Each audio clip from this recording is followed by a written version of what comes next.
The moment I stepped through the front door of the crowded living room, I felt it. An invisible barrier forming between me and everyone else.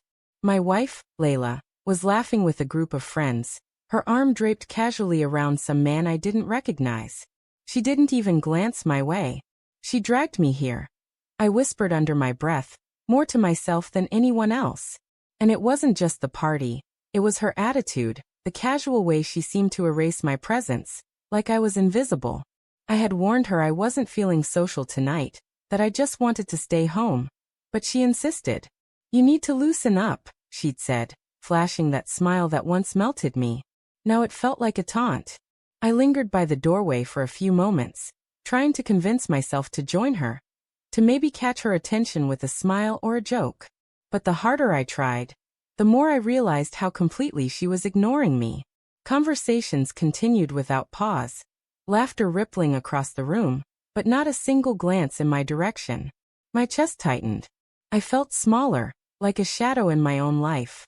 I tried to mask my frustration, roaming from group to group, offering polite nods and shallow smiles, but the sting of rejection followed me.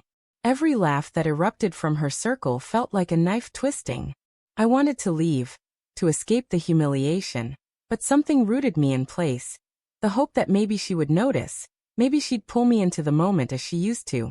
Minutes crawled by like hours. I watched her lean closer to a man with dark hair, their heads almost touching as they whispered, and my stomach sank. My hands tightened into fists at my sides. How long had it been like this? How long had I been reduced to a background accessory in my own marriage? Finally, I couldn't take it anymore. I mumbled an excuse to a friend, brushed past the crowd, and stepped out into the cool night air. The relief of space was immediate, but so was the hollow ache in my chest. I leaned against the brick wall outside and closed my eyes, trying to steady myself.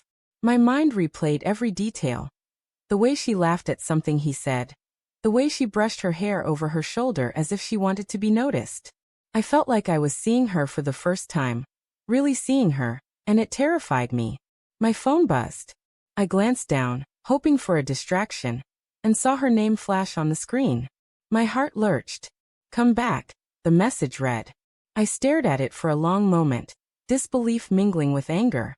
The casual tone, the command, it felt hollow, almost mocking. I typed a response. Why should I? You ignored me all night. Her reply came almost immediately. I know. I just wanted you to see what it feels like. The words hit me like a hammer. I sank to the steps outside, gripping my phone so tightly my knuckles turned white. What does that even mean? I whispered aloud, the cool air carrying my confusion into the night. The message kept blinking on the screen, simple and unsettling in its honesty. I turned the phone off and slipped it into my pocket. I couldn't face her yet. I walked aimlessly, trying to process the raw knot of emotion twisting inside me. Betrayal. Shame. Sadness. There was something about her actions that felt deliberate, like she wanted to show me exactly how little I mattered in that moment. By the time I returned home, the house was quiet, a stark contrast to the noise of the party.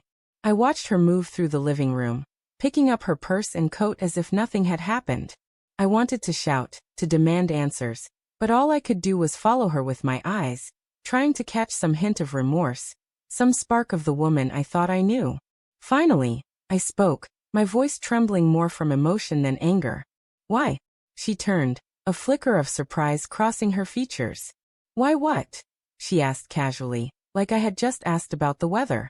Why tonight? Why him? Why? I stopped, the words catching in my throat. Why pretend I don't exist? Her eyes softened for a moment, but there was a detachment behind them that made my chest ache. I wanted you to feel it, Soren. To understand what I've been feeling, ignored, unseen. I've been here, Layla, I said, voice breaking. I've been trying. I've been reaching out for months, trying to bridge this distance between us, and you just pushed me away. She sighed like it was an inevitability. Maybe I did. Maybe I wanted to see if you would fight for me. I laughed bitterly, a sound without humor. Fight for you? I am fighting. Every day. And tonight, you made me feel smaller than ever. You made me feel like a stranger in my own home. She stepped closer, reaching for my hand. But I recoiled. Don't touch me. Not until I understand what happened here. Not until I understand why you'd humiliate me in front of everyone. Her gaze faltered. I didn't mean to humiliate you, she whispered. But I wanted to know if you even notice me anymore. If you even care. The honesty stung, but it didn't heal. It only deepened the fracture I already felt. I had noticed her, every day. I had cared every day. But the way she had orchestrated tonight, the way she had dismissed me in front of strangers, it was a deliberate act of cruelty disguised as revelation. I shook my head. Caring isn't enough if it's invisible to the person who's supposed to see it. I need more than your experiments, Layla. I need us to actually be together, not just living in the same house pretending to be a team. Her lips trembled, and for a moment I thought I saw regret. But then she straightened, defiant again. And what if you're the one who's blind, Soren? What if you've been ignoring me just as much, just in different ways? I felt the truth in her words, but it didn't soften the betrayal. It only complicated it, made the pain sharper. We had both been failing. And now the party was the mirror showing us exactly what we had become. I can't do this anymore, I said, the weight of the words pressing me down. I can't be part of a relationship where I have to compete for acknowledgement, where my presence isn't enough. I loved you, Layla, and I still do, but I need more than this. I need trust. I need honesty. And I need to feel wanted, not tested. She didn't argue. She only looked at me, a mixture of sadness and something I couldn't name.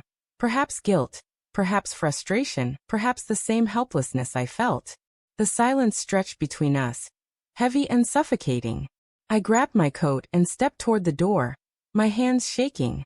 She called my name, soft and urgent, but I didn't turn back. I walked into the night, the cold air biting my cheeks, each step a painful affirmation of my decision. The next morning, I found another message from her. I didn't mean for it to hurt this much. Come back, please. I stared at the words, a mix of longing and fury tearing at me. I realized then that this was the crossroads of our marriage. A moment where love and pain collided, where trust could no longer survive on hope alone. I could forgive, maybe even try again, but I couldn't forget.